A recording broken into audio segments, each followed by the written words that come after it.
Okay, thank you. Welcome everybody to the February 2nd, 2026 council meeting.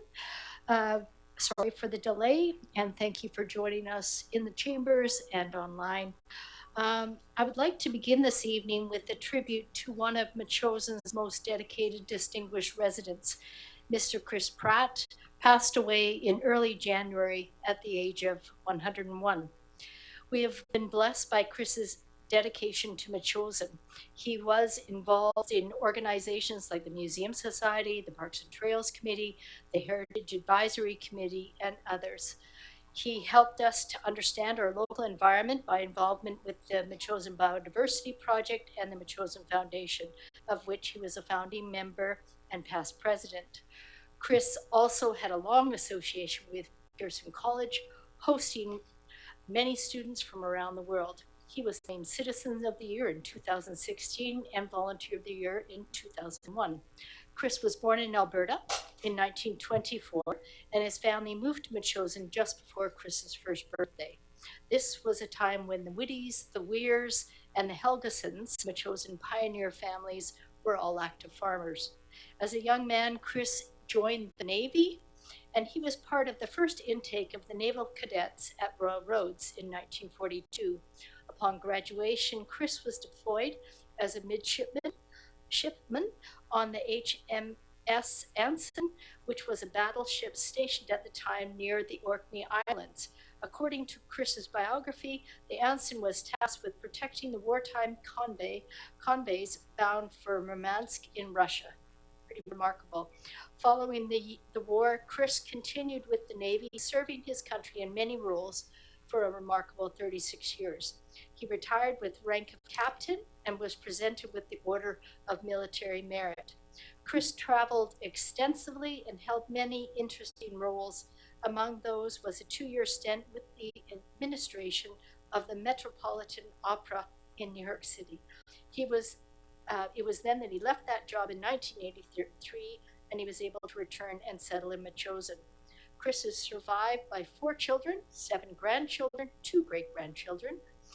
We wish to offer our condolences to the family and pass on to them our deep appreciation of Chris's dedication to Metchosin.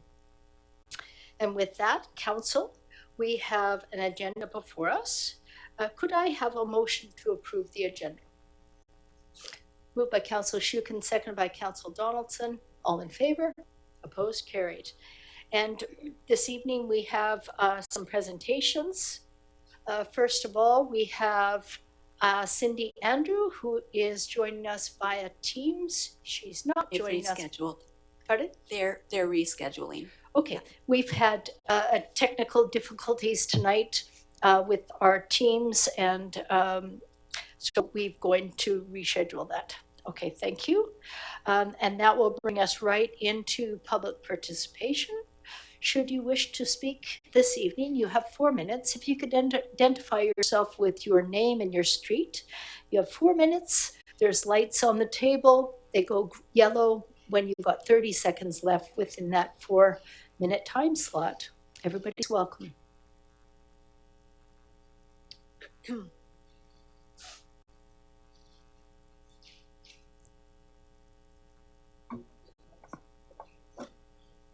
Hello, Mayor and Council. My name is Mark Denny. I'm from 5115 William Head Road. This is my wife, Jane.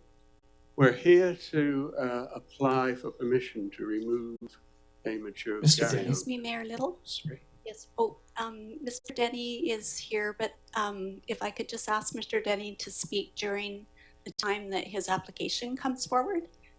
Yeah, would that be okay? Could you speak during the meeting when your application comes forward? Okay. Yeah, you'll have lots of time then as well. Okay, thank you. Anybody else? Alex Futcher, William Head Road, and member of the Agriculture Advisory Select Committee. I just wanted to speak briefly to the resolution for a CSA incentive program that's been prepared for the AVICC conference, and just provide a little bit of context on this resolution. and information about CSA programs, community support agriculture programs. This really was inspired by a program initiative that's coming out of Nova Scotia, where they've initiated an effort to provide funding support to CSA programs, and in the form of a rebate to people that sign up for and participate in CSA programs. And so basically these are programs where people sign up for like a subscription to a farm for a season or for a certain number of months or weeks, and receive a weekly or bi-weekly kind of allotment of produce. They're really great programs for fostering connections between community members and farms, but also really support farms in having secure sorts of financing up front in the season, and being able to plan ahead for the season, knowing exactly how many people you'll have each week. And so really a model that really helps, especially small farms, get established and have some security. My farm, we run an 80-member CSA program called Local Food Box. We partner with other farms in Metchosin, 8 other farms, and offer their products as well. This kind of government support program, the one in Nova Scotia, they offer a 10% rebate to people that sign up for the program. It's new this year. And so that kind of thing, for us, it would mean that one of the biggest challenges with the program is that it's people that sign up have to be able to afford to put more money down up front for their groceries, for their produce. So in terms of affordability, it can be a challenge. So this program is one little way to help make it a bit more affordable, especially when people are dealing with so many affordability issues, especially around food right now.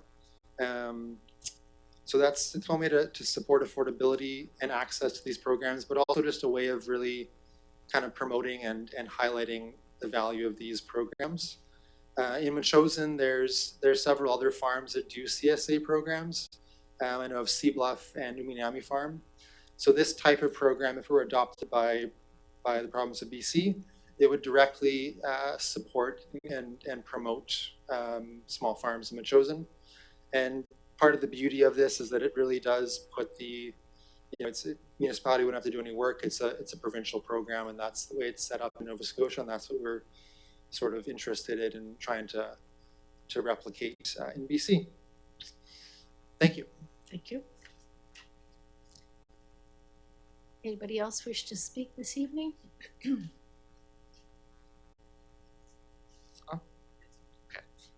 Eric White, Metchosin Road. Got a few things to cover this evening. Let's start with that I'm disappointed in you guys. I'm disappointed in you guys for using your conflict of interests in what seems to be self-serving ways.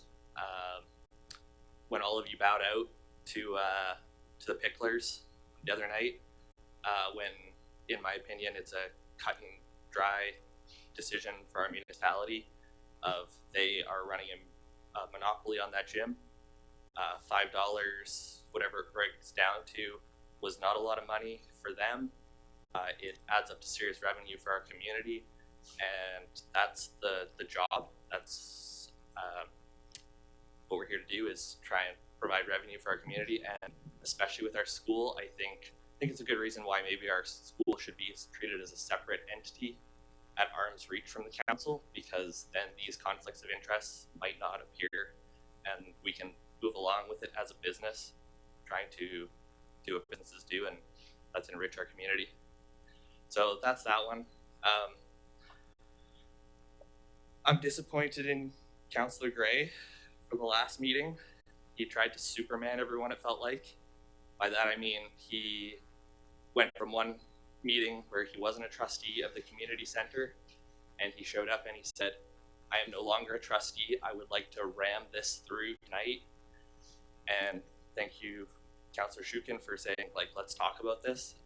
These are big things that need to be talked about, and not just, I'm no longer a trustee. I am now in a position to try and make, to me, what seemed like a political move. And I didn't appreciate seeing that. I'm not appreciating seeing political moves.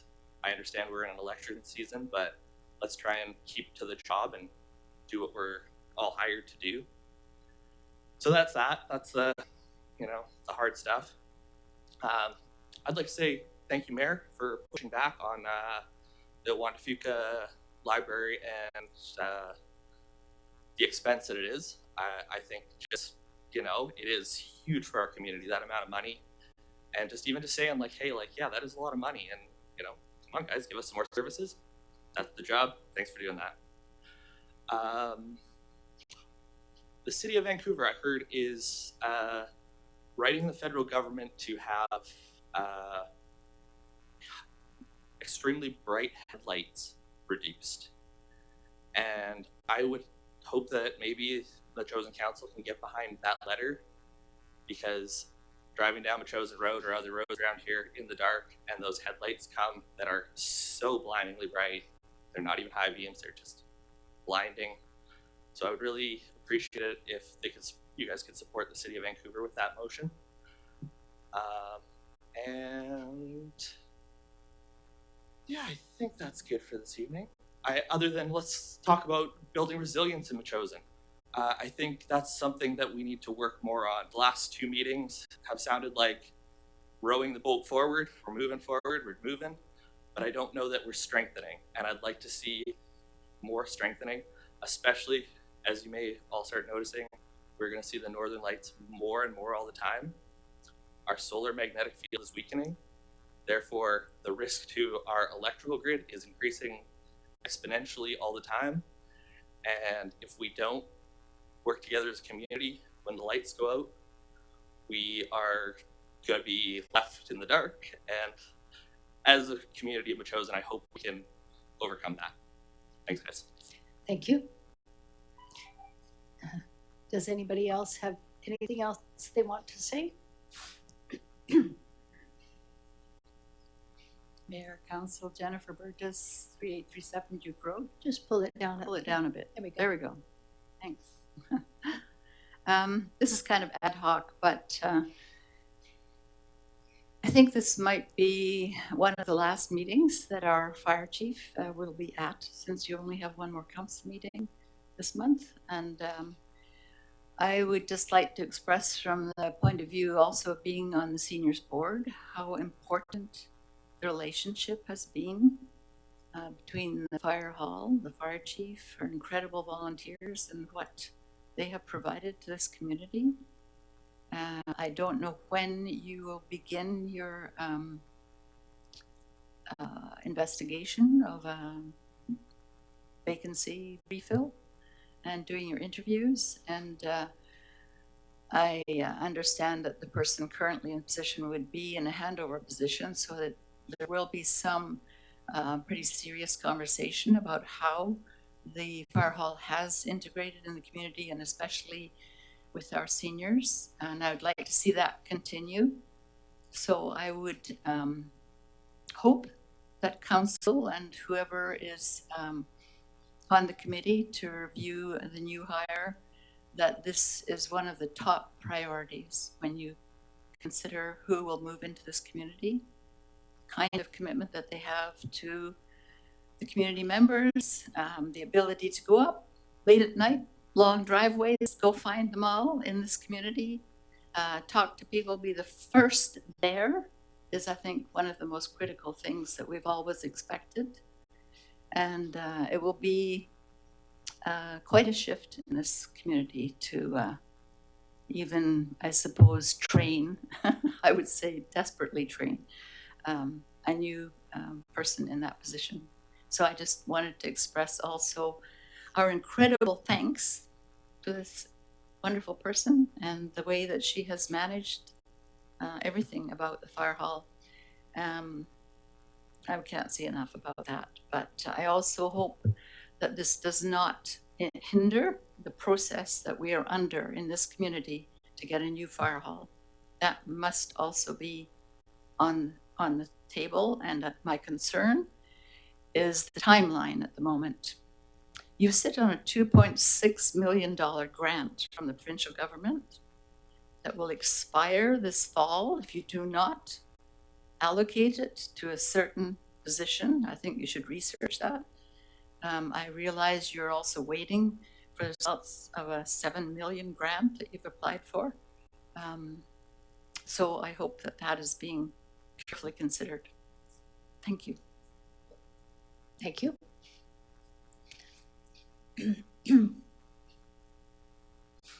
Hi, Sarah Anthony Metchosin Road.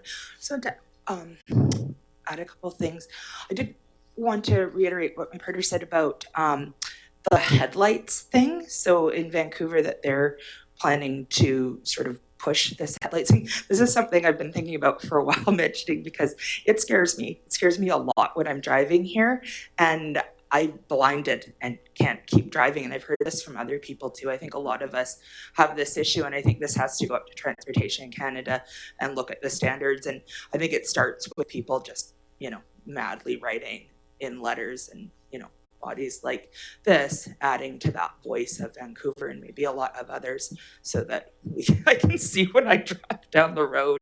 I would like that. And I would think it's safer for everybody if I can see and you can see. I wanted to support the, what's that here? Sorry, let's say it right here. The CSA. Yeah, the CSA resolution. I wasn't familiar with this particular body before, that this Vancouver Island Coast Communities, but I think, things like that are really good. I also wanted to mention another program, similar program that I would like to support, that is being looked at by, or there was a resolution written by the National Farmers Union on a trial program to have a call it a guaranteed income for farmers, particularly for new farms and struggling farms of about $50,000 a year for 10 years. And I thought that was really cool. So I actually ended up submitting to the NDP, federal NDP, for that convention, a resolution basically just copying the one from the National Farmers Union. But I thought that might also be, if you guys are writing resolutions for UBCM, that might be something to think about. Because I think it is really hard farming. I'm actually the chair of the BC NDP agricultural committee now, and I think this is a big issue. How are we going to keep farmers going when it is so hard to make money? And affordability is such an issue. We don't want to charge people a lot so they can be able to have access to this food. I was mentioned about building resiliency in our community and having people be able to get food in case something happens again, like COVID or whatever. So I think that's a big part of it. Also wanted to mention actually about the pickleballers too.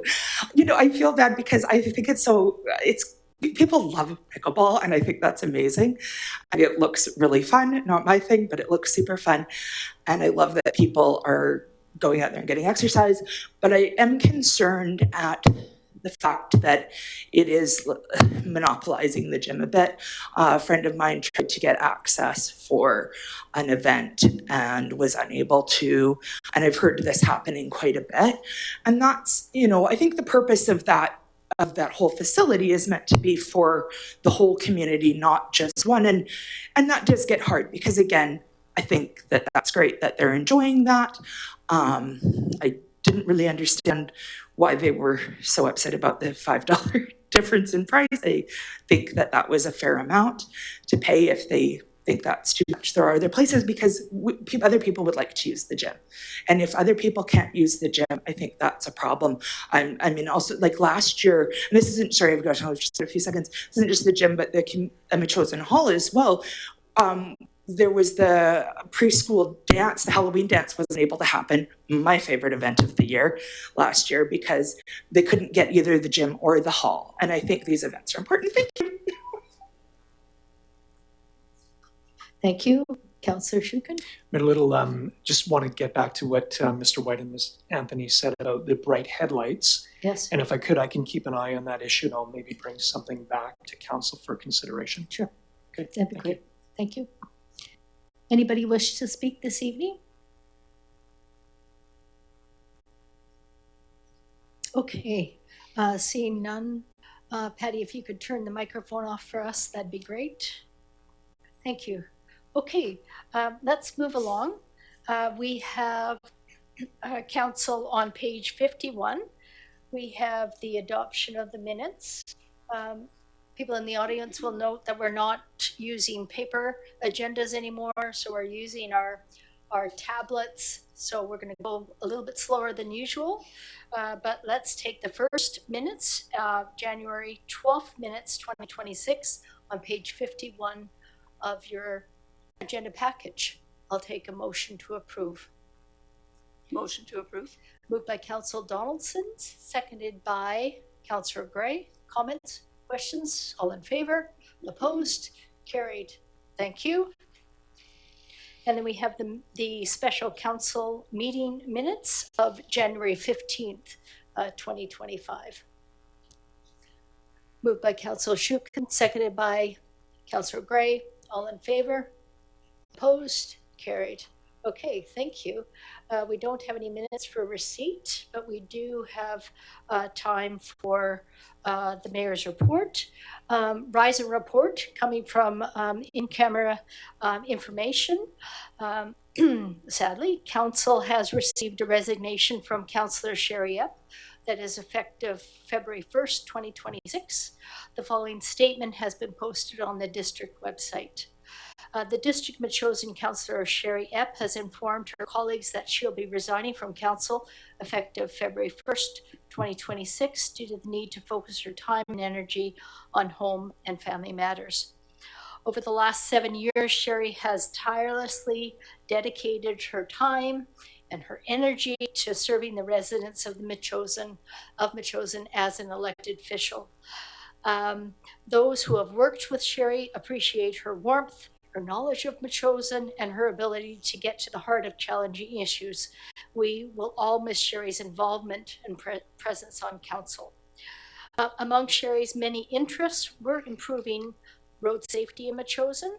Highlights included lighted crosswalks at the Galloping Goose Regional Trail crossings and Hans Helgeson School, as well as radar, speed readers, speed signs, and active transportation initiatives funded through a variety of grants. She also worked with the district staff on developing and renovating the old school and we've appreciated her involvement with the Metchosin Seniors Association and the many other committees and volunteer activities over the year. Sherry has a long and diverse volunteer service record in Metchosin. She's an advocate, a strong advocate for seniors, a champion for the fire department, performing arts, and one of community's favorite musical performers. In the letter announcing her resignation, Sherry stated, "I've appreciated the opportunity to serve on council for the last 7 years, and particularly all thanks to district staff for their unfailing support. My best wishes to the current and future members of council and staff as they deal with the ever-evolving business of Metchosin. Council will be reviewing options as a result of this decision, and business will continue as usual." She will be missed. Okay, and moving along. As many in the community are already aware, Fire Chief Dunlop has accepted new employment opportunities with the District of Central Saanich Fire Department. The following congratulatory message from Council has been posted on the district's website. The District of Metchosin Council would like to take this opportunity to congratulate Fire Chief Stephanie Dunlop on her acceptance of employment with Central Saanich Fire Department. Chief Dunlop has kept us safe for nearly 20 years, and she's a stellar example of professionalism and community service.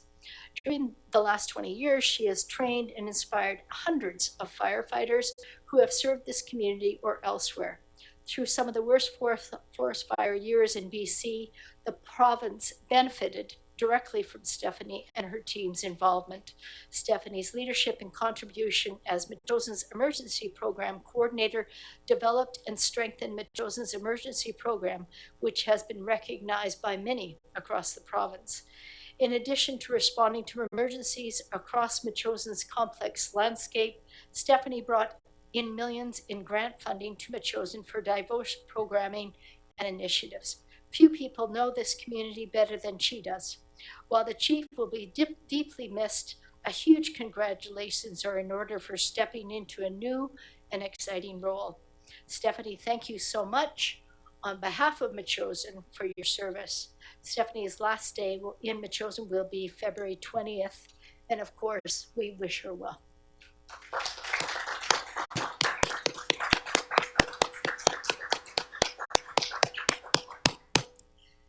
Thank you. Okay, now on to my usual mayor's address. We usually have 2 meetings a month. I give a written report and then a verbal report during the month.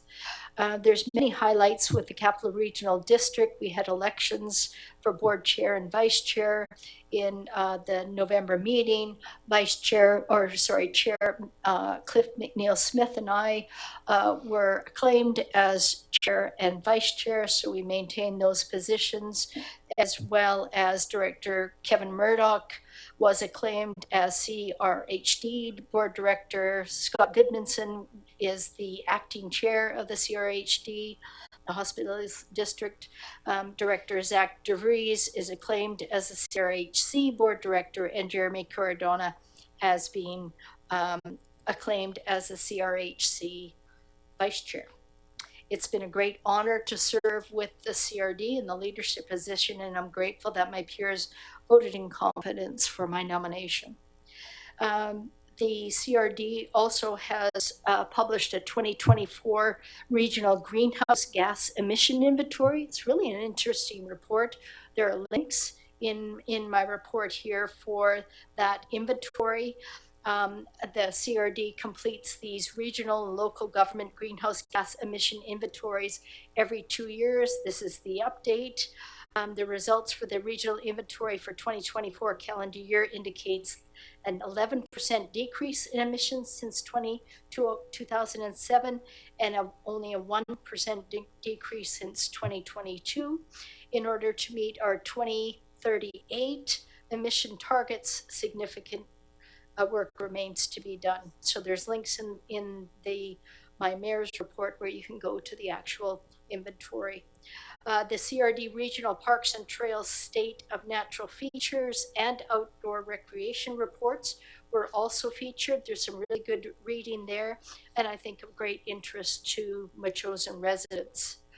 The Capital Region Housing Corporation, CRHC 2026 financial plan has been published. It's the CRHC is the largest nonprofit housing provider on Vancouver Island. It's wholly owned nonprofit corporation of the CRD, and the Capital Region Housing Corporation develops and manages affordable housing for low-income families, seniors, and persons living with disabilities across the region. So the CRHC board approved the CRHC's 2026 financial plan and authorized the CAO of the CRD to apply for, negotiate, and accept the terms to receive the funds for routine capital works through the funding program. So that report is there as well. I'm very pleased to say that the 2025 Regional Water Supply Strategic Plan has been accepted by the board. It was approved by the Regional Water Supply Commission on December 17th. Councillor Gray is our council liaison for that Water Supply Commission. At its February 21st, 2024 meeting, the Regional Water Supply Commission directed staff to update the strategic plan. Staff developed a draft, conducted 2 phases of public engagement. Updates are based on the feedback incorporated into the 2025 plan. Okay, and finally, the Victoria Family Court and Youth Justice Committee, which is a delegated CRD commission, held its AGM and meeting in January. I was elected again as chair. Vice chair is Kimberly Gowrie from Langford, and Jeff Bateman from Shore-Sooke will be the treasurer. We were delighted to hear the presentation of Dr. Jennifer Charleswood. She's our BC representative from children and youth. She had some very sobering statistics and some information from her reports. There's links to that here. She encouraged our small committee to continue to ask hard questions and advocate for the resource agencies that are providing valuable services for children and youth and families who are in contact with the justice system. She encouraged all of our commission members to read the representative published reports, especially the Don't Look Away report from the representative of children and youth. Okay, and that's it. Just a reminder that the Mayor's Tea, once a month we hold Mayor's Tea. This will be on February 10th, not tomorrow, but next Tuesday. And that concludes my Mayor's report. Okay, moving along to, we don't have any business arising reports for action. 8A, we have the tree cutting application permit, 5115 William Head Road, request for reconsideration by council. We'll have a staff presentation, and then we will have the applicant presentation, thank you, and then we'll have the council discussion. Okay, so let's move along to the actual report and the staff presentation. Thank you, Mayor. The property owners at 5115 William Head Road are requesting reconsideration by council of their tree cutting permit in accordance with section 52 of the Community Charter and the district's tree management bylaw. In November 2025, the applicant submitted a tree cutting application for removal of one arbutus and one Gary oak tree. Both species of trees are protected according to the tree bylaw. The applicants were asked to submit an arborist report as part of the application process. The removal of the arbutus tree is authorized without a permit in accordance with the tree bylaw, and the arborist has recommended its removal as a fire smart risk reduction measure to reduce the tree's proximity, or due to the tree's proximity to the existing dwelling. Staff have denied a permit for the Gary oak tree as the request and the arborist report were not based on the hazardous conditions of the tree, but on long-term unavoidable infrastructure conflict that directly affects the functional use of the property. The applicants are therefore asking council to reconsider their application. In rendering a decision, council has discretion to uphold the refusal and provide written reasons, issue the permit, or issue the permit with conditions. And in the arborist report, there has been recommendations made on page 83, which include a nesting wildlife assessment, planting and replacement of a tree, and stump grinding. And the property owners are here as well this evening to address council. Okay, thank you. Next, Mr. and Mrs. Denny, could you come to the microphone?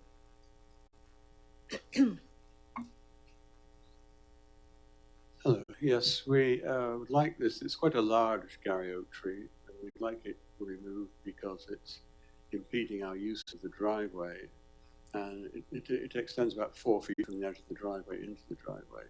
It's difficult to negotiate our truck past it. We can't move the driveway because it's too short.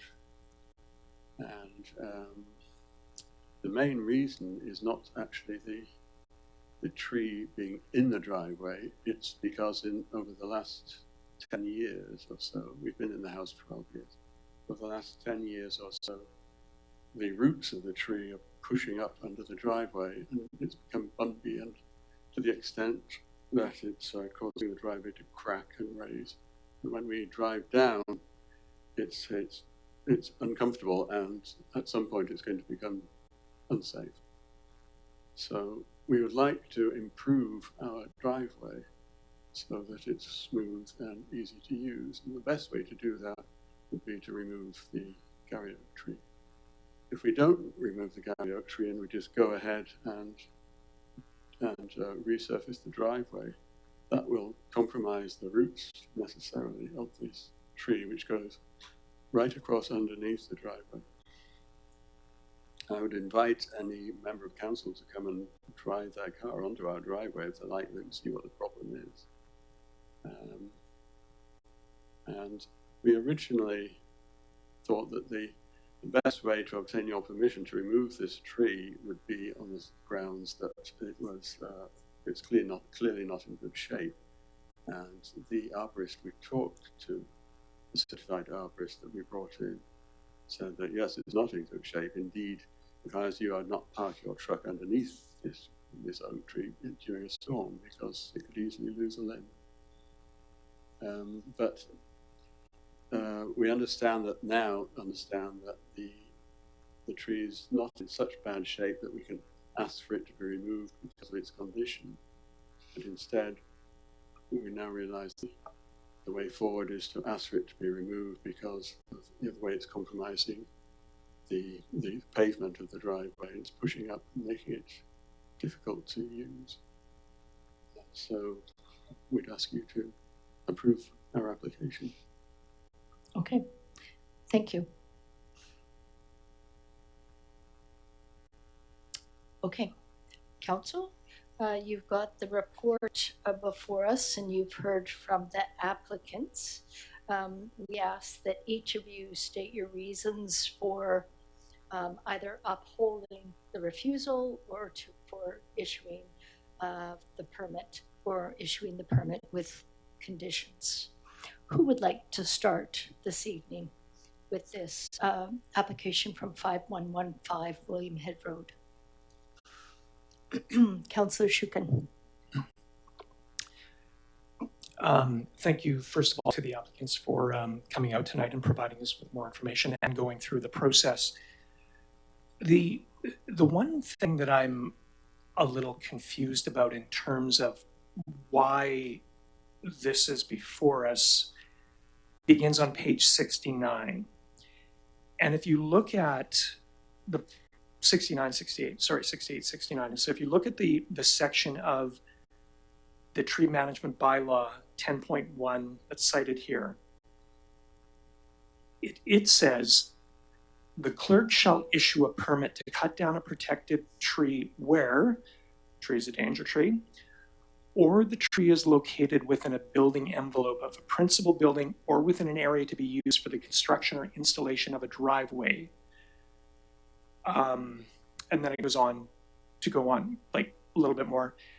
Okay, where the application for the building permit, sewage disposal permit, et cetera, or other applicable fee, and the cutting is directly related to the particular permit application, and where the clerk is satisfied that the tree cannot be preserved as no reasonable alternative exists.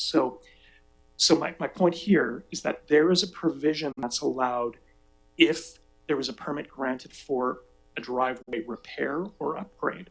And I'm assuming one would have to be granted for this property in terms of lot coverage, in terms of drainage, etc.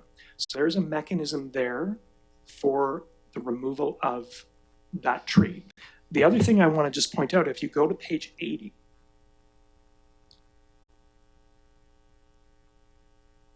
I'm going to page 81. Now Ms. Hansen mentioned the arbutus that was cleared for removal.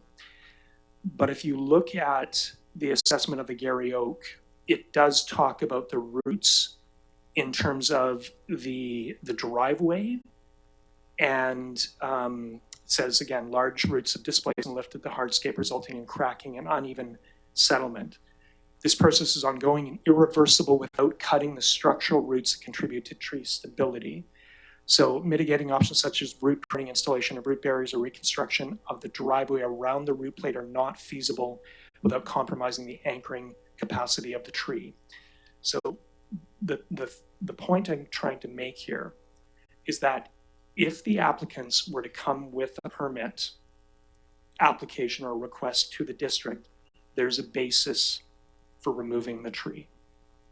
And so as I look at things now, and no disrespect to the applicants, I'm reluctant to just give the go-ahead for the removal of the tree because it's there and because the driveway is bumpy.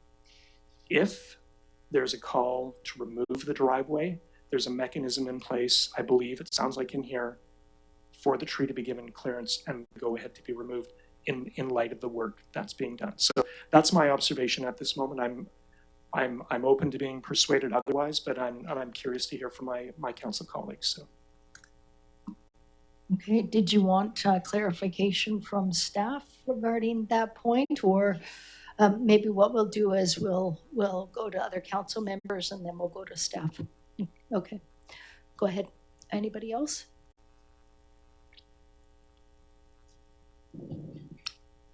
There's only two of you here, so shall I flip a coin, or Well, Councillor Donaldson? I'll speak next.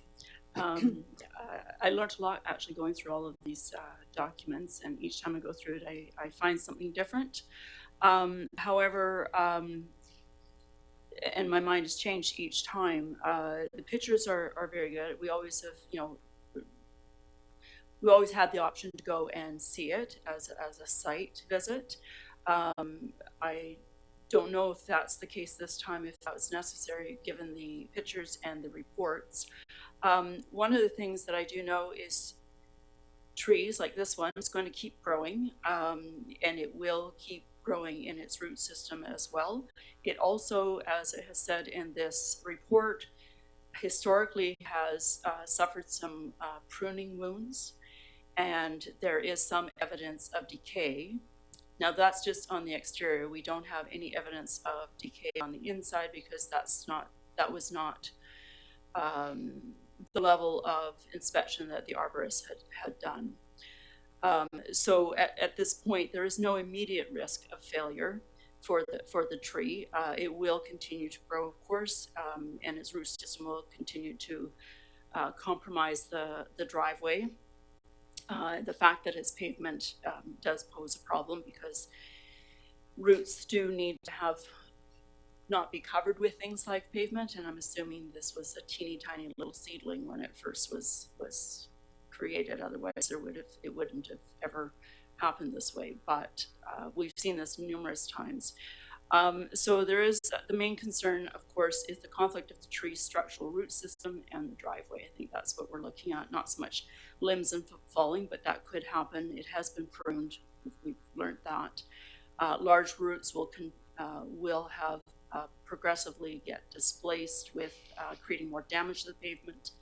The pavement could be removed and we could aggregate around, but still you're going to have to continue to compromise with that in protecting those roots. There would be some mitigating measures, I suppose, like root pruning and barriers, but those can also create, they're not always feasible and they can create risks as well. You can sever roots by doing some excavation or unearthing, and that would compromise the anchorage and long-term stability of the tree as well. There isn't, according to the maps, there isn't, and as the resident has mentioned, a lot of space between the house and the roadway. The driveway is not that long and the terrain is very rocky through that neighborhood.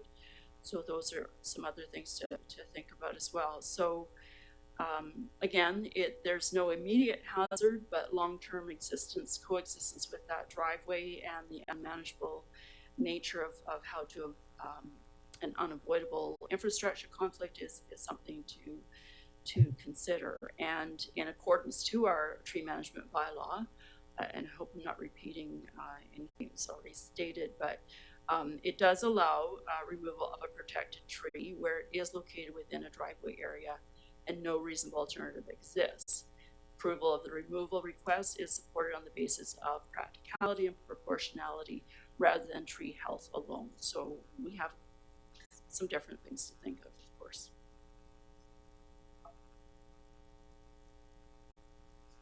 Councillor Gray. Thank you, Mayor Little. Just a word of thanks to the Denny's who come tonight and put in an application before taking action. I guess when I look at the notes, what I see here is that we've confirmed this is not a dangerous tree. The arborist has done that. And so we're not dealing with a danger tree. It's in a poor location, but it will have been there for many, many years, probably before the house was, from the look of it, well, many, many years before the house was built and the laneway put in place.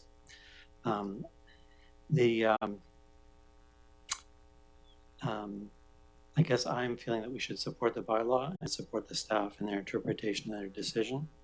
I think we are reading here that the Denny's would like to level and resurface the driveway, and I think there's alternatives to taking down the tree itself, namely moving away from hardscape and shifting the location somewhat. Okay, I'm going to speak and then I'll ask help from our staff. As Councillor Gray alluded to, Berry Oak with this dimension of 65 centimeters, I guess it is, 65 centimeters or inches DH, is a tree of over 100 years old, likely predates the house and the driveway. This is a hard one because all of us at the table want to protect trees in Metchosin. However, what we at the council table also have to look at is the human element, and that is not what the person who was issuing the permit was to look at. They were to look at the bylaw only. What I'm worried about is we have citizens that are over 50 years old, and there is a risk to them with an unsafe driveway. I was wondering, after we hear from staff, if we can also hear from the applicants about alternatives to this hard surface that there is there. So if you can just think about that in terms of alternatives for the driveway, keeping the Gary Oak. I did drive by. The tree is clearly evident from the road. It is a short driveway. The tree is visible from the road, so I know precisely what tree it is. It is in the way of the driveway's in the way of the tree. The tree's in the way of the driveway. So this is a difficult one. So I'm waffling back and forth, and that's why I was interested to hear from my colleagues. I want to uphold the bylaw, but I also don't want to put our citizens at risk. So I'm going to ask staff to comment on Councillor Shooken's questions. So through the chair, Councillor Shooken is correct. There are other mechanisms through other permits to allow the tree to be removed, but my understanding of a highway use permit or road access permit is it's a permit for works in the road right of way. So if somebody was going to be installing a new driveway, putting in a culvert and working in the road right of way. I'm not sure if the staff member had talked to Mr. Denny about that option or not, but yeah, I'm not sure, but that's my understanding of what the road access permit is. And right now, as it says, if the Denny's were to renovate their driveway, would they be required a permit for that? I don't believe so. It would be just if they were going to move the location to a different part coming from a different location from the street. From the street, okay. Okay, thank you. Mr. or Mrs. Denny, could you come to the microphone and address the question about the use of alternative base for the driveway, such as a permeable? I think what Councillor, was it Gray, who suggested there might be alternatives to the driveway surface that's on there now. That's an interesting idea I haven't thought of. My first reaction is that it would be quite difficult due to the slope of the driveway.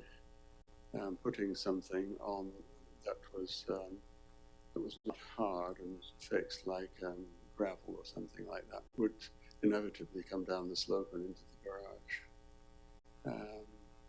And the amount of rise that these roots are putting on, well, you can see for yourself, it's a couple of inches, and that's only going to get more. So whatever we use is going to have to be quite deep.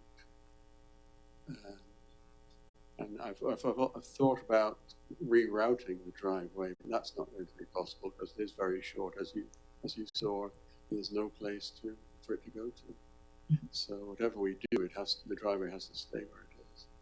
So in terms of, look, I'm just thinking out loud here, in terms of the driveway, as you look at it from the street, there's no opportunity to jig when you're doing renovation to the driveway, to jig it to the right a bit? I could jig it to the right, but not very much, because it's not very, the way that when the road was resurfaced a few years ago, council very kindly extended the road surface down onto our driveway, and from there to the garage is about 20 feet. So there's not much room to move around. We can't make it a big curve to get around the tree, because then we wouldn't be able to get a vehicle into the garage, because the bend would be too tight. It's just too short. Mm-hmm. I suppose we could move that end of the driveway, but we then have to get the whole road surface there redone. I'm not sure what you meant, Councillor, by alternative surfaces. That's something that would work on the slope would be fine. I was thinking of gravel. Yeah, that would work. So that what you're saying is, because of the slope of the driveway, the gravel would, with the water, it would erode down into your garage? Yes. I see. Okay. Council, do you have any other questions about this for Mr. Denny?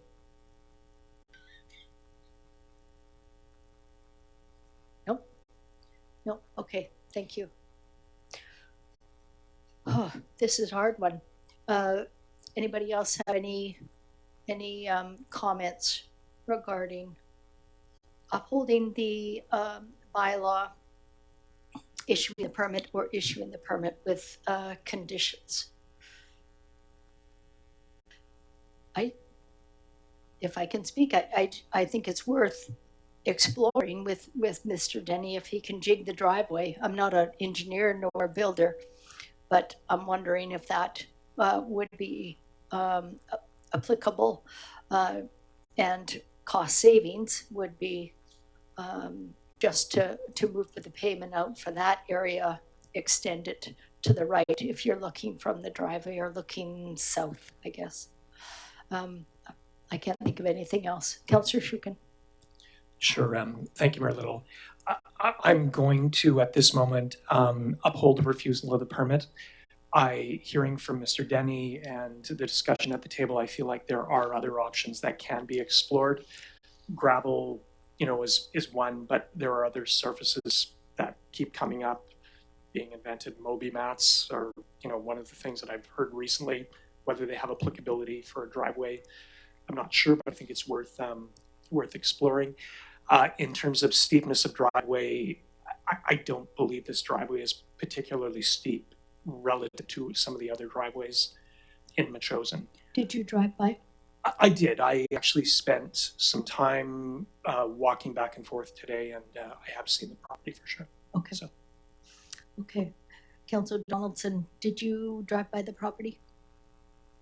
I hadn't driven by in the last few days. I have seen it before, though, and actually it's good to go back and look at the picture here of what Mr. Denny said about the pavement. As we used to ride our horses there, we would use these driveways to actually mount our horses because there was rocks at the end of them, but I do recall the change when that paving happened a number of years ago. When we talk about the different kinds of remediation of using aggregate, it's similar to what we've done on our trails as well to save the root systems of quite a few of the trees so they're not slippery and that sort of thing. I have a little bit of a personal experience with a root that is growing inside my barn, as a matter of fact, and the walls are starting to move, so we've had to cut around it. So trees will only keep getting bigger and bigger, so we could allow it to stay there and flourish. At some point in time, those roots are going to continue uprooting the pavement. So if we, if the landowner took out some of that and put in a type of aggregate that wouldn't slip, gravel screenings can get hard packed, so maybe that's not as permeable. But the other kinds of aggregate will slip, whether it's with driving over it or with erosion of different kinds of precipitation. So I'm not sure what's on the other side of the driveway, so I've not looked close enough to if it's lawn or if it's hard bedrock, that sort of thing.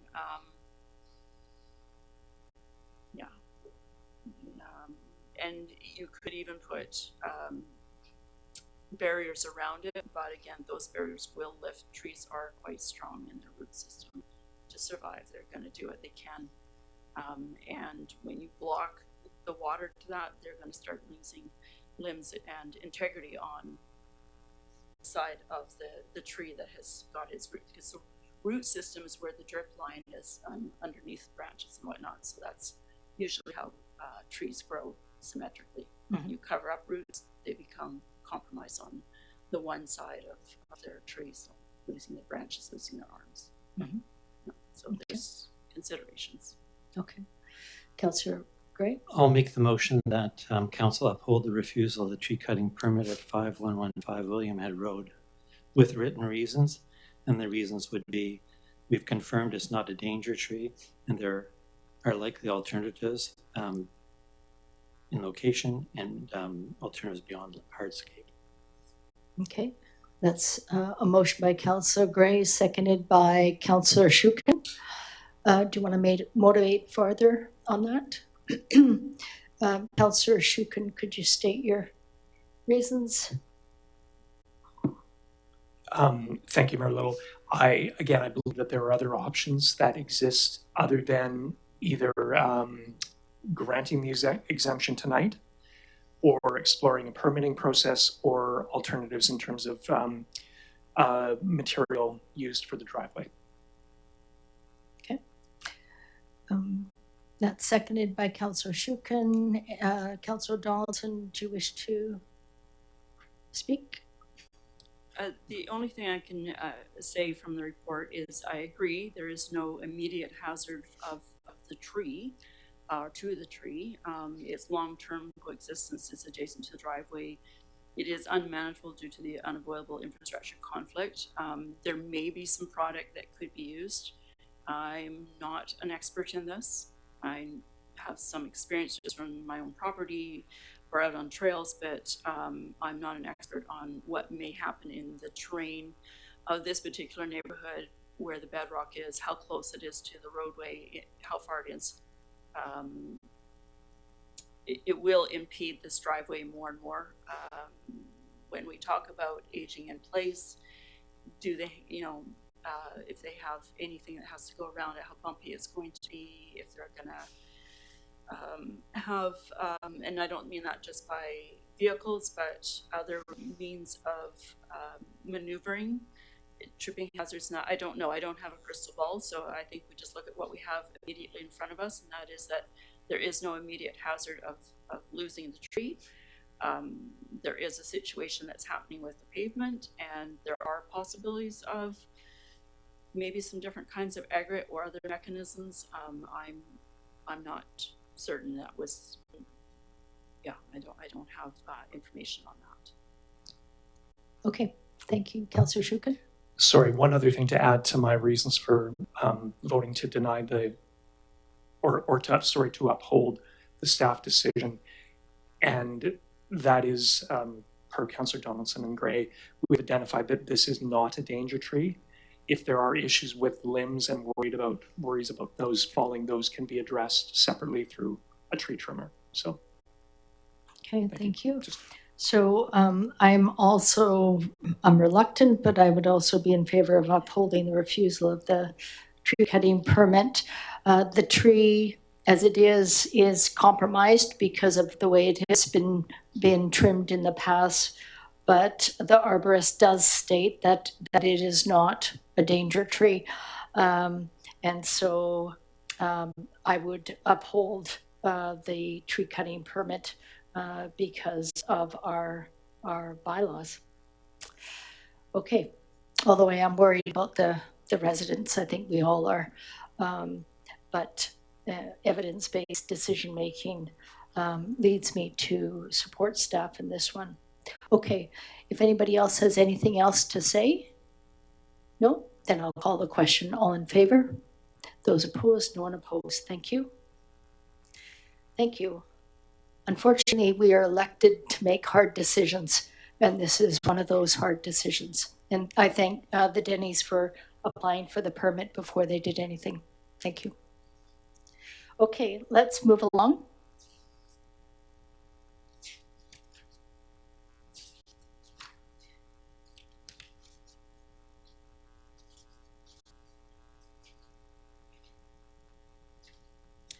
Yeah, let's move along to 8B. And 8B is the UBC grant funding for 2026. This is a report from the fire chief, I believe, for grant funding. Did you want to speak to this item? No? No? You've got the report in front of you. I'm just trying to get to it, sort of. Give me a second here.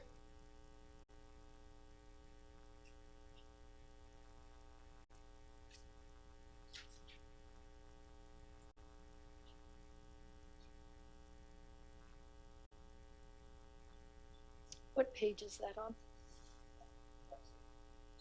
What is it? 9. Pardon me. Oh, yes. Okay. So this is for UBCM funding programs to support emergency management and fire service operations readiness within the district of Metchosin. Councillor Gray. Would you like these motions all together or separate? I think we could take them separate. We could take them separately.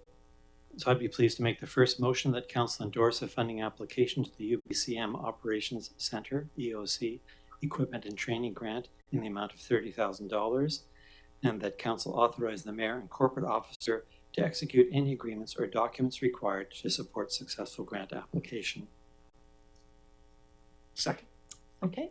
This is moved by Councillor Gray, seconded by Councillor Shooken. Comments? Yeah. The rationale is well laid out in the note from Fire Chief Dunlop. The grant would be for EOC specific equipment upgrades and replacements, training for EOC staff and volunteers, and support for maintaining readiness in alignment with provincial emergency management standards. And I think those points speak for themselves, and that this motion is worth supporting. Mm-hmm. Okay, anybody else? Councillor Shooken. The one thing I made an effort to look at is whether we had to match the funds or not. But I see through Chief Dunlop's memo here that the grants provide up to 100% funding for eligible expenses. Mm-hmm. So, okay. Okay, see no one else wants to talk. I'll call the question. All in favor? That's unanimous. Did you want to continue, Councillor Gray? Certainly. I move that Council endorse a funding application to UBCM Emergency Support Services, ESS, Equipment and Training Grant in the amount of $30,000, and that Council authorize the Mayor and Corporate Officer to execute any agreements or documents required to support successful grant application. That's moved by Councillor Gray, seconded by Councillor Shooken. Any other comments? Again, I'll just point out that the Fire Chief has given us a great note here that lays out the use of the funds would be for attendance at the annual Emergency Support Services Conference, training courses and exercises, additional equipment and supplies to support group lodging operations, and replacement and augmentation of emergency support services response gear. All of that makes sense to me. Okay. Councillor Shooken? Nope. Seeing no one else, I'll call the question. All in favor? That's unanimous. Go ahead. Councillor Shooken? Oh, sure, Did you? if I could. Okay. Sorry, thank you. I would move the Council endorse a funding application to the UBCM Composite Volunteer Fire Department Grant Program in the amount of $30,000, and the Council authorize the Mayor and Corporate Officer to execute any agreements or documents required to support a successful grant application. Great. So. Thank you. Moved by Councillor Shooken, second by Councillor Gray. Councillor Shooken. Again, as we've seen from the briefing that Chief Dunlop has provided a good rationale, and again, further build up the turnout gear, washer and dryer.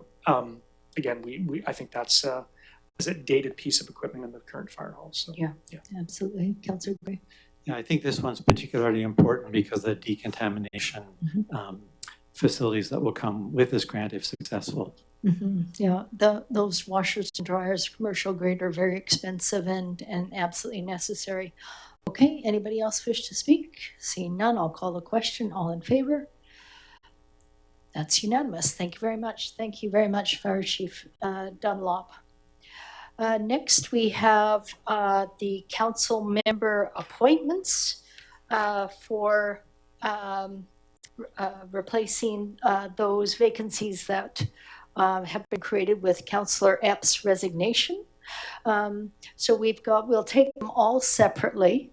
One thing that I will remind council of, when we started the term, many of the CRD appointments were taken by other members of the community, or the committee, the council, except for Councillor Shore-Sooke, because he was working full-time at the time and chose not to take those. So I would hope he would take that into consideration for some of these appointments. We'll take the Capital Regional Emergency Services Telecommunications Board, or CREST. Could I nominate Councillor Shore-Sooke to the CREST board? You accept? Okay. Is that okay with you, Councillor Donaldson? Yes, it is. Yep. Okay. So that is moved by Councillor Gray, seconded by Councillor Donaldson. Is that okay? Yeah.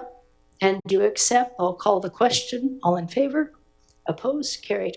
That was unanimous. Okay. The Capital Regional Arts Commission. The alternate is Councillor Gray. Councillor said this is not a particularly onerous commission, but it is necessary for the Capital Region. So does anybody want to volunteer? Councillor Gray. Yeah, I'd like to volunteer. I attended the Arts Commission in place of Councillor F just this past week, and we'd be happy to continue.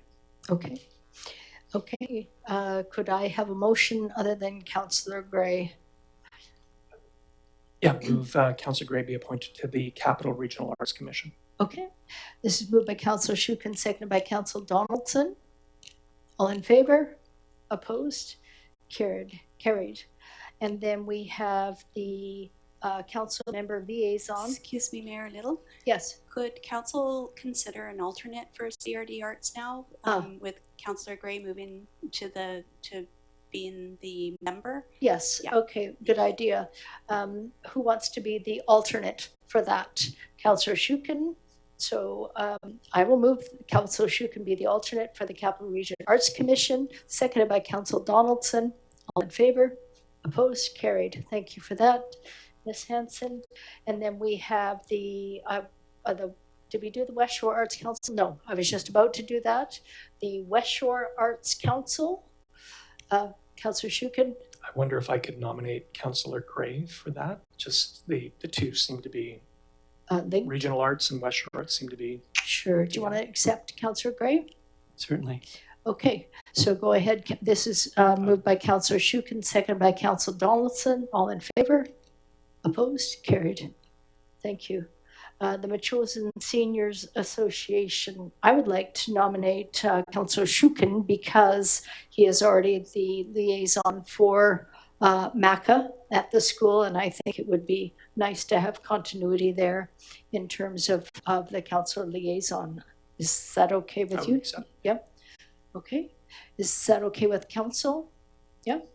Okay, so I'll move by Mayor Little, seconded by Councillor Gray. All in favor? Opposed? Carried. We have the Metchosin Hall Society next on the list.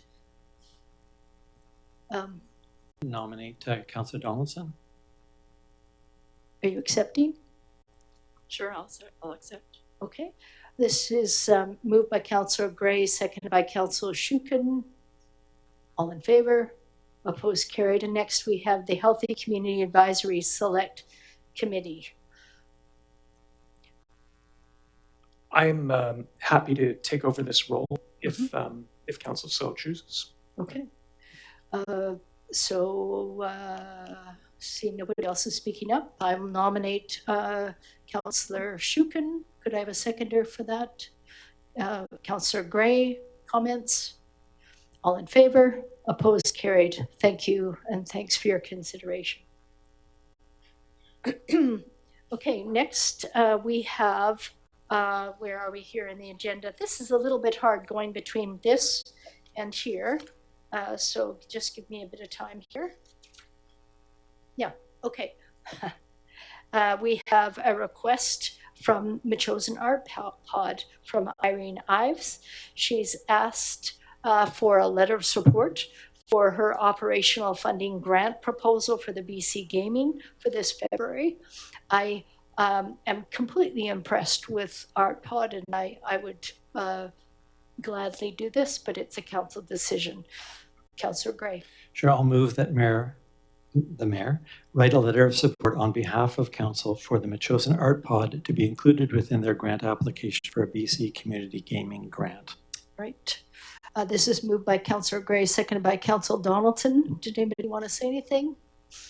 Well, like you, fabulous group, good work, and all the support we can give it would be perfect. Okay. Thank you. Councillor Shooken. I'll just echo that. The ArtPod folks do a great job. I was there this weekend and they've got yet another fantastic art show going on. So. Okay. Okay, great. So we'll get that letter out probably tomorrow because their application's coming up. Okay, all in favor? Opposed? No one opposed. Thank you very much.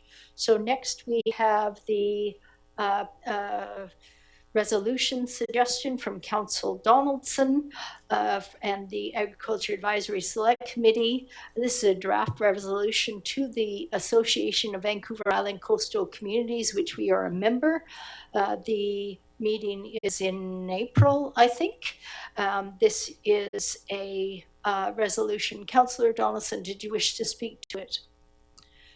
Yes, we discussed a variety of different things at agriculture committee meetings, and the hot topic, of course, is how to promote and support our farmers. And with us having an agricultural plan and many action items, this one has come up, and it was Mr. Fletcher actually who brought it to our attention of what was happening in Nova Scotia. The committee was very supportive of us going forth with this to bring it to a more local level. There are lots of different programs, but this one actually zeroes in on communities like Metchosin. And although we're not focusing just on Metchosin, we're including it for the coastal communities as well as across the province, because we're hopeful that this will go to UBCM and be endorsed all the way through to those various stages. It also is very inclusive, as Mr. Fletcher has mentioned. It's not. It's for a broader demographic, I believe. Again, we do have different programs throughout the region on their nutrition coupons and that sort of thing. We do not offer that at our market, and nor does the one at the Gold Stream market. So this is very complimentary and very supportive of our farmers, also getting nutritious food to not just Metchosin, but our outlying communities across our region, as well as the island. And it wasn't too far in the past already when we've heard of all these different things that farmers are having to deal with the West Ham Island Bridge being knocked out, and there were lots of food situations where people aren't having access to the good things that our farmers are doing. So everything that we can possibly do to support people being fed locally, I think that this is one of the this is a great resolution. I think will be well supported with our colleagues at AVICC and up to UBCM as well. Okay, perhaps you'll put the motion to support this resolution on the table. It's also written on the screen as well. Oh, okay. That Council endorses the following resolution for the Association of Vancouver Island Coastal Communities, whereas the province of Nova Scotia has introduced the Nova Scotia Loyal Community Supported agricultural incentive pilot program, which provides a consumer incentive for purchasing CSA shares directly from local farmers while reimbursing participating producers, strengthening local food systems and farm viability. And whereas island and coastal communities such as Metchosin depend on small and mid-scale agriculture for food security, rural employment, environmental stewardship, and economic resilience, particularly in the face of climate change, natural disasters, supply chain disruptions, and global trade uncertainty. Therefore, be it resolved that the Association of Vancouver Island and Coastal Communities requests the province of British Columbia, in collaboration with local governments, First Nations, and agricultural stakeholders, develop and implement the provincial CSA incentive program modeled on the Nova Scotia Loyal CSA initiative. Thank you. This is moved by Councillor Donaldson. Do I have a seconder? Councillor Gray. Do you want to further motivate Councillor Donaldson? No, but I would ask that my councillor colleagues read the background report as well, which supports this, goes into further detail with various links and resource points to give this motion substantiation. Okay. That's the right word. Yep, that's fine. Councillor Gray and then Councillor Shooken. Yeah, I really like this idea, and I thank the advisory committee for bringing it forward. It seems to me the issue of supporting farm viability, especially starting off new farmers, as Mr. Fletcher mentioned, and local economic activity, and then of course resilience in our food supply, all sort of come together.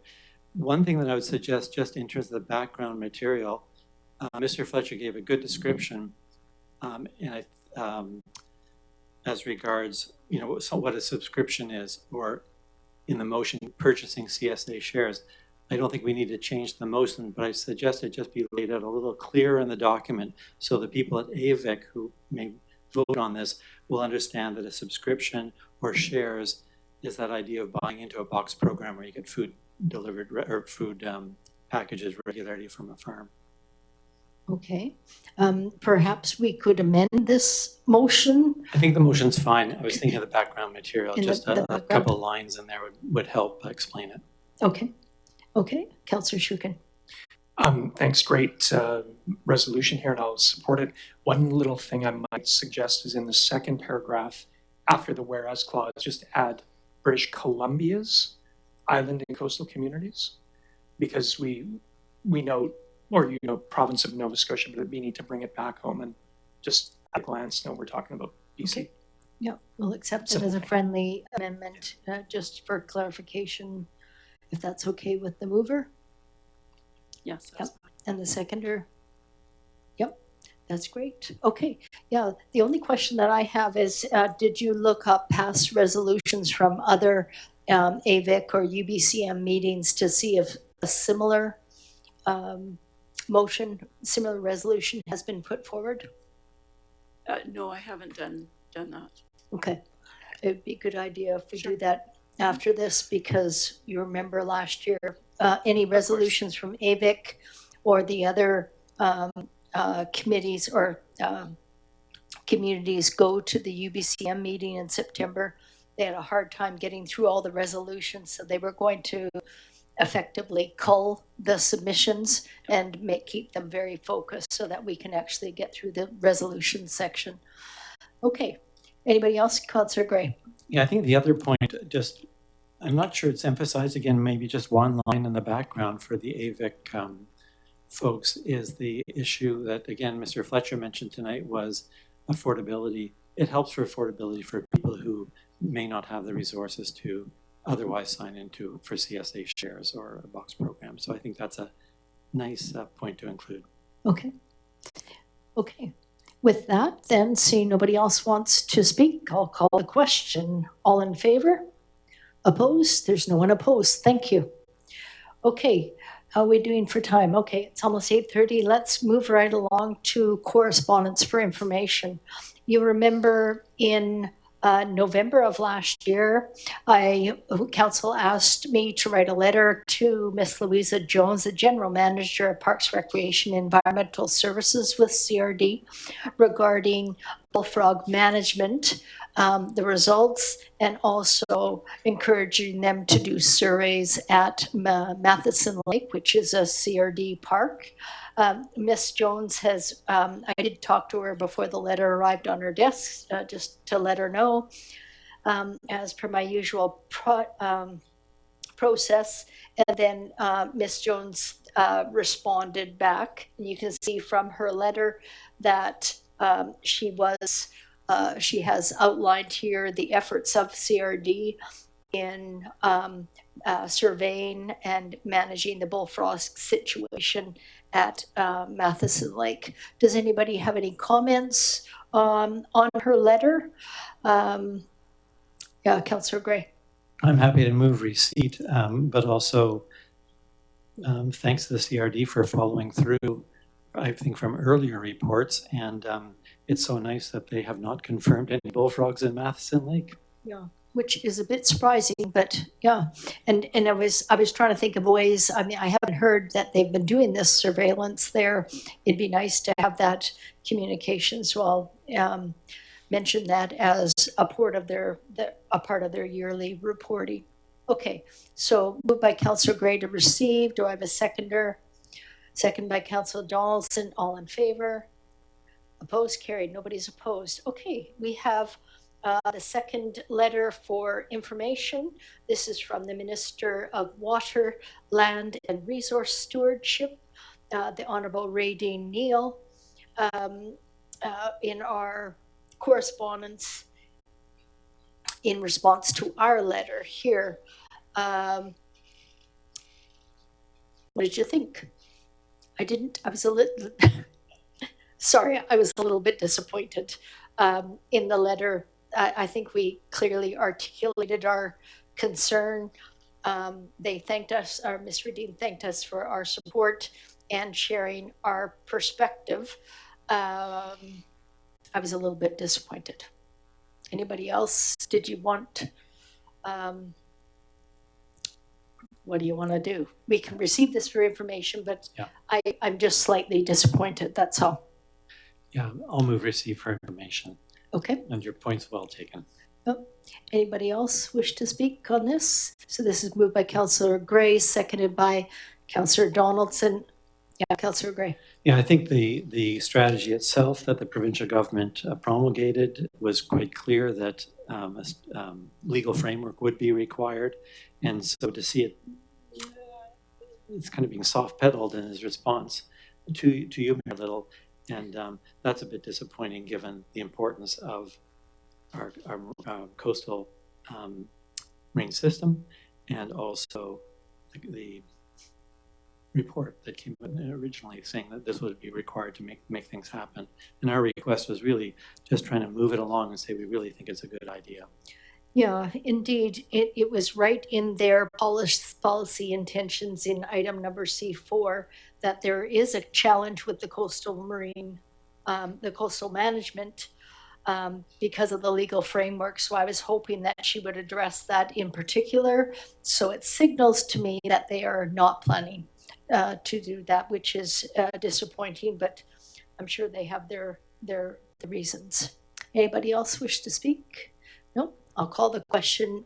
So this was moved by Councillor Gray, seconded by Councillor Donaldson. All in favor? Opposed? Carried. Okay, thank you. And then we have a letter from the CAO of the town of View Royal, Mr. Scott Somerville. This is what regarding their intentions for support of the Arts and Cultural Support Service establishment that they want to opt in to this. View Royal has been a long supporter of the CRD Arts Service, and they're encouraging members of the board to consider supporting View Royal's request to participate in the CRD Arts Service. Okay, I'll take a motion to receive. Moved by Councillor Donaldson, seconded by Councillor Gray. All in favor? Opposed? Carried. Thank you. We have no bylaws to discuss this evening or other business. We do have some time, up to 20 minutes, because it is before 9:30 for question period. Should members of the community that are here in participation. If you wish to ask a question, if you could state your name and your street, and you will have 4 minutes. Everybody's welcome. Patty Whitehouse, Rocky Point Road, and my question is whether council would be interested in hearing a few short comments from somebody with experience with bullfrogs regarding bullfrogs in Metchosin Lake. Yes. Okay. I'm very glad that we are continuing to keep Stan Orchard involved with the bullfrog situation in Metchosin, Yes. having dealt with them personally in Highlands where I used to live. I know the damage that they do and how horrible they can make a small lake. Metchosin Lake is not a small lake by those standards. And my guess is, first of all, I walk in that area regularly, 2 or 3 times a week, and I've never ever heard a bullfrog calling. Believe me, I would recognize the call. But my guess is that Metchosin Lake is too cold for bullfrogs. It's what? It's what? too cold for Cold. bullfrogs. Their native areas are much warmer than coastal BC, and Metchosin Lake, being fairly deep, is a colder lake than the places where we do find them in Metchosin. And I'm not aware of, other than the public beach, which is a bit shallow, where I'm not aware of anywhere in Metchosin Lake that gets warm, and the public beach I find awfully cold too. So absolutely support whatever we can do to keep aware of the situation in Metchosin Lake. But my guess is that at least until global warming gets a lot warmer than it is, we're not going to have a problem there. Okay, thank you. Just a moment. Quick question for Ms. Whitehouse. Thanks very much. I have fortunately not heard a bullfrog. What do they sound like? I'm like,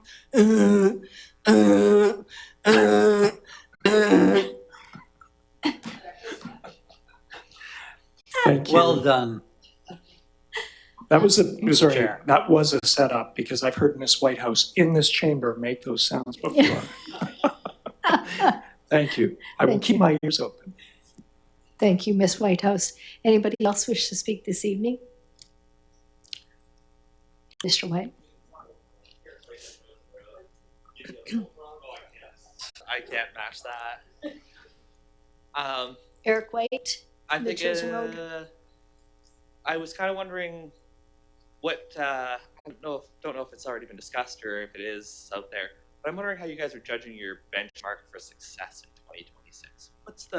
What are you trying to achieve, and like where's the line that you want to keep above, or what's our objective for the year? That's a very good question and very timely. We have a strategic planning session on Friday. We will have a riser report on the strategic priorities for 2026. As you've alluded to, we're down one person on council. Staff will be putting a lot of focus of their attention on the general election in October. And so our strategic planning was refocusing or focusing our priorities that we've talked about for the last 3 years. So I thank you for the question, and we will be reporting out on that. Okay. Thank you. And just on the note of success, I think it's worth thinking of the more larger philosophical success of what if we were a super successful community and for say our tax rate was 0. What if we achieved something so grand where we're like, wait a second, we don't have to bill our community members, or I mean inversely, like what if we got so good that we're like, hey, here everyone, here's a paycheck. Like what does that do for our community? It's just a philosophical thought of something to mull around and play with in your mind, because it gets, I don't know, feels really. Yeah, it's a good question, and 0% taxes as the city of Vancouver is doing, but we're also looking to the future, to a time when we may not be at this table, and we are all concerned about the long-term longevity and the resiliency of the community and this district. So thank you for those comments. They're taken well. Sir Anthony Metchosin Road. I was wondering, I don't know if you can discuss any of this yet or what you can discuss about the process going forward of getting a new fire chief, or like, will there be somebody interim? Because it's getting close. I, by the way, am very, very sad, but congratulations for a new position, but still very sad. I think we're losing somebody really amazing, and it's gonna be hard for you guys to find somebody to replace Chief Dunlap. But I'm just wondering, yeah, if there is anything you can kind of tell us to make us feel better. Thank you. I don't know if I can make you feel any better, Sarah. We're all sad here as well on the departure of our beloved fire chief. What I can tell you is that staff have started the recruitment, receiving applications for the fire chief that closed last Friday. And there are, I haven't seen it, but there are a number of applications that came in, and staff will be proceeding with those interview in the next 2 weeks, 2 to 3 weeks. And the fire chief's last day is February 20th. And so we'll hope to get somebody in by February 20th, but we don't know. But staff have started the process of hiring a new fire chief. Okay. Did you want to add anything, CO Payette? No, that's fine. Anybody else wish to ask questions this evening? Calling once. Okay, with that, I'll take a motion to adjourn. Moved by Councillor Shooke and seconded by Councillor Donaldson. All in favor? Opposed? Carried. Thank you, everybody.